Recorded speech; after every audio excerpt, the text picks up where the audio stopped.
Morgan Stanley ने एक बढ़िया रिपोर्ट निकाली है टाटा स्टील पर। लक्ष्य रखा है 1,000 रुपए।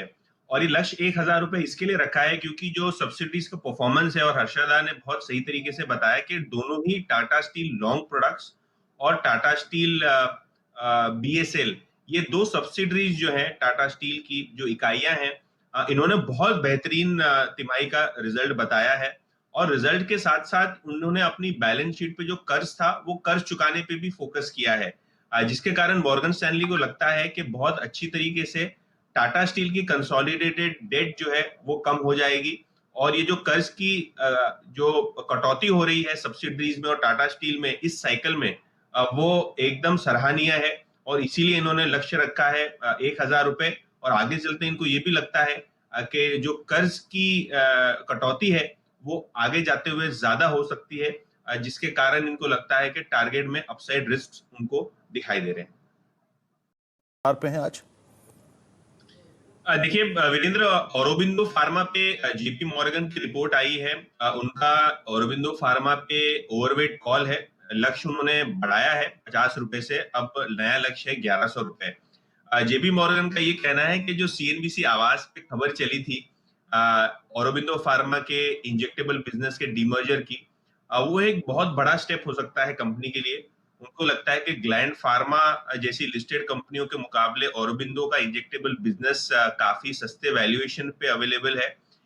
इसके अलावा उनको लगता है कि जो इंजेक्टेबल बिजनेस है कंपनी का, वो अपनी सेल्स डबल कर सकता है अगले 3 सालों में, उनके ग्रोथ प्रोजेक्शंस के हिसाब से।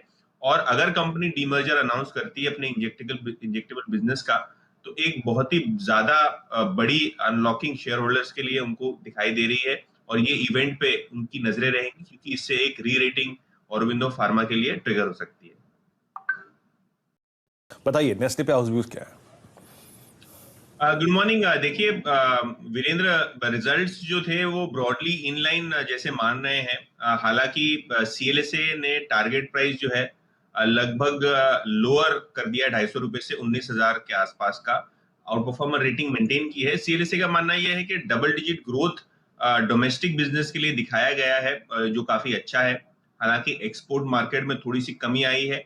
इसके अलावा जो इंटरेस्ट कॉस्ट है, जो ब्याज के जो एक्सपेंसेस हैं, वो बढ़ते हुए दिखाई दे रहे हैं। ऑपरेटिंग इनकम जो होती है, जो इनको ब्याज की इनकम होती है, वो कम होते हुए दिखाई दे रही है, जो कि आगे चलते हुए अर्निंग्स पे इम्पैक्ट करेंगे। और इसीलिए इन्होंने टारगेट काटा है। हालांकि अगर आप नोमुरा की बात माने तो उन्होंने टारगेट को बहुत अच्छी तरीके से लिया है। इन्होंने टारगेट रखा है 20,500।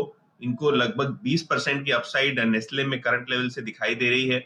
इनका मानना यह है कि वॉल्यूम ग्रोथ नेस्ले की अच्छी है और आगे चलते हुए अपने पीयर से 15 से 20% का प्रीमियम वैल्यूएशन इस कंपनी को मिलना चाहिए। इसीलिए इन्होंने जो कॉल है वो ज्यादा रखी है।